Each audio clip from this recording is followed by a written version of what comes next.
Welcome to the third and final lesson of this Kids Own Wisdom mini course about the fundamentals of how to reduce disrespectful behaviors and grow more cooperation in your classroom.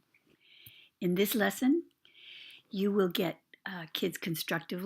how to get kids constructively collaborating around solutions that work for everyone, easily creating win-wins. You'll learn more about the value of soaring questions, about the brain science and behavioral science that validates the Kids Own Wisdom approach. In the previous lesson, we walked through a life readiness skill for children, and in this lesson, we'll walk through a social behavior challenge for a Kids Own Wisdom peer group discussion. You'll learn ways in which COW enriches school readiness and life readiness.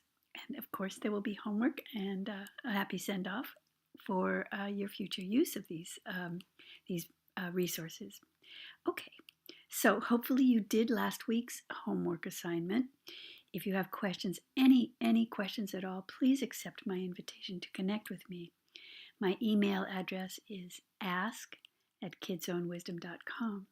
I would really, really love to hear from you. Okay, so now just to be sure to remember, I want to remind you to remember to understand that kids will engage, they will learn, and they will independently use what they learn if you ask questions that soar. And if you ask questions that do not start out with an obvious agenda. And then if you listen much more than you talk during the Kids Own Wisdom shared thinking circle times. Now, as we all know, there are many behavior challenges that require attention in our work with young children, including but definitely not limited to stubborn, belligerent, disrespectful, and not listening, pushing, not sharing, or aggressive behavior, hurting others' feelings, and even the painfully shy child. For this third lesson in this mini course, we are going to walk through a peer group discussion around the topic of pushing. Have you by any chance noticed that some kids have absolutely no idea about how this behavior of theirs is affecting other kids? Fortunately for you and all your students, by the end of this session, those pushing kids will have learned a lot about how their pushing affects other kids, although they will not learn it by being blamed or shamed, and not by being scolded or lectured to. All that's required is that you activate your benevolent trickster skills. In other words, your facilitation skills, so your students feel completely safe to listen to each other's answers. In other words, so your students can remain open and receptive to everything that is being discussed. Oh, and just one more reminder about why this approach is so much more powerful and effective than directly correcting children's behaviors. All humans, and that includes very young children, it also includes you and me, are to one degree or another hardwired to resist being told what to do, and they resist changing as well. Being scolded, shamed, and blamed are all interpreted by specific areas of the brain as threats, and the body automatically releases hormones for fear, fight, or flight in an attempt, whether appropriate or not, to create protection against the cause of the perceived threats. That is why so many young children, when being told what to do and what not to do, will put up a lot of resistance, or they'll just tune us out. But facilitation is a powerful and highly effective game changer because it introduces an entirely new way to relate to students. Facilitation does not push their buttons. And so facilitation does not, it cannot, by its very nature, put kids into resistance or into self-protection mode.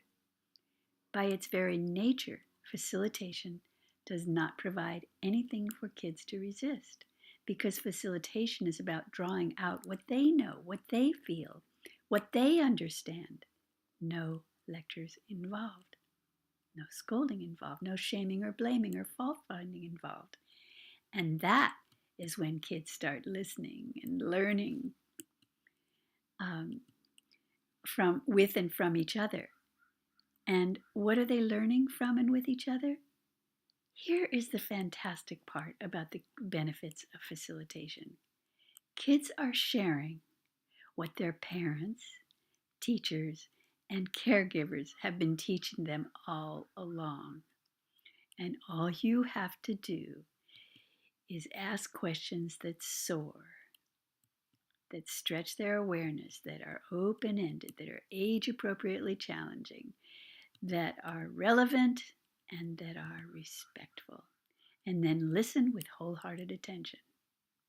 Okay, so here we go with the challenge of pushing.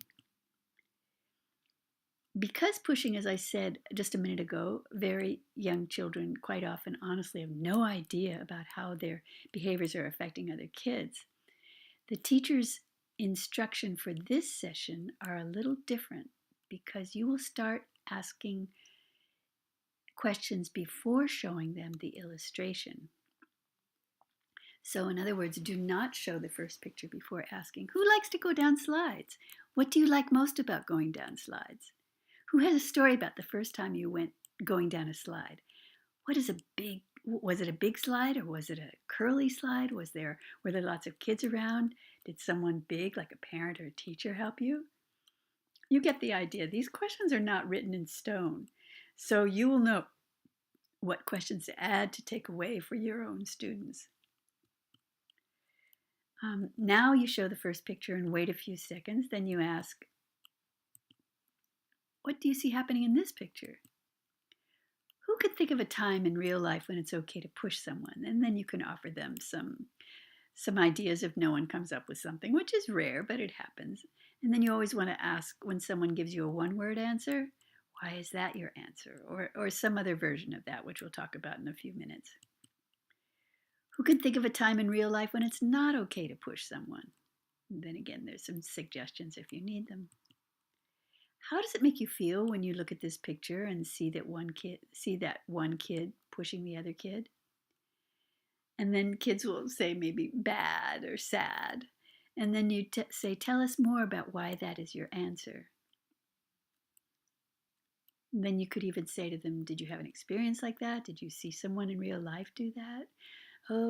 Although you have to be careful because then there could be pointing to someone. So be careful when you ask accessory questions because you never want anybody to be isolated out. When people have patience, how do they act when someone is ahead of them? So there's a possible answer for you. And I want you to not be afraid to use big words with little kids. If they can say Tyrannosaurus Rex, they can say and understand anything. Okay, so who thinks having patience is hard sometimes? Tell us why you think that. You could even tell us about a time when you had patience and it was hard, but you did it anyway. But you had it anyway. Okay, very important to let children come to their own conclusions on this topic.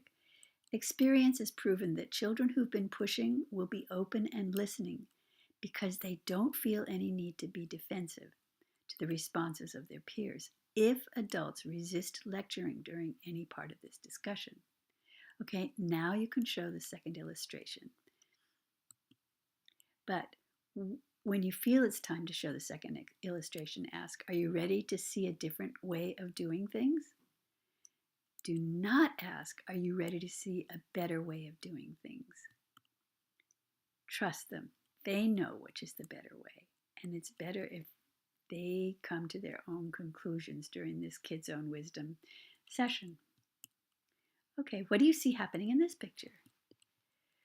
Who would you rather play with, someone who pushes or someone who has patience? And why is that your answer? Okay, so why is that your answer? Tell us more. Why do you think that? Is there another way to think about that? Does anyone have a different answer?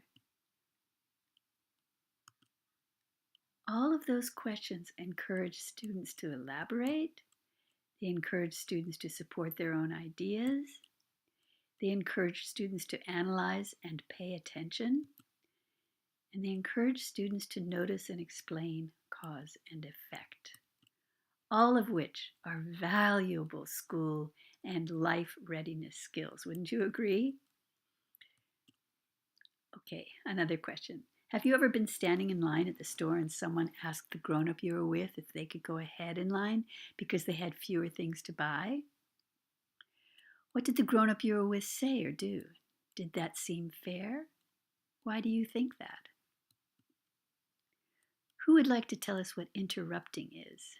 And there's a possible answer there, if the kids don't come up with one. Raise your hand if you've ever been interrupted. How did that make you feel when you were interrupted?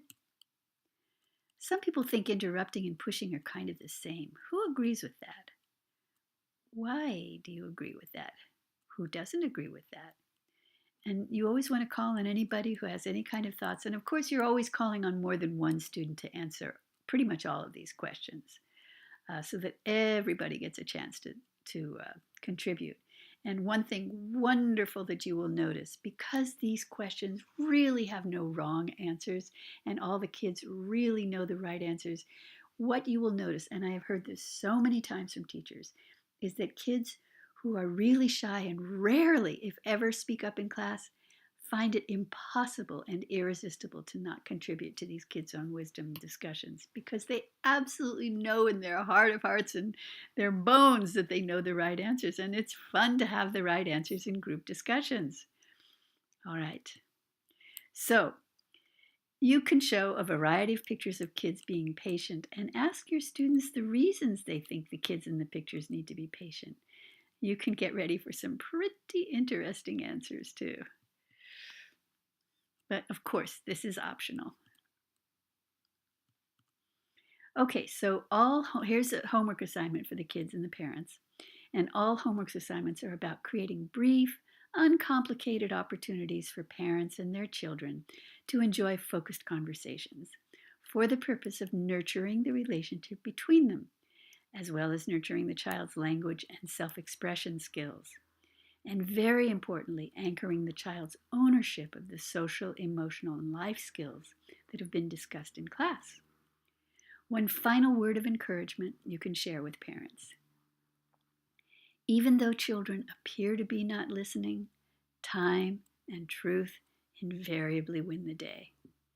When children engage in Kids on Wisdom peer group discussions, they're most often quoting the essence of parents and teachers' guidance, combined with their own perspectives, of course. And that's when peers are learning the best of each other's upbringing for everyone's advantage and well-being. So, again, I want to remind you and invite you to email me if you would like to receive the expanded version of this cow session with all the questions and the visuals.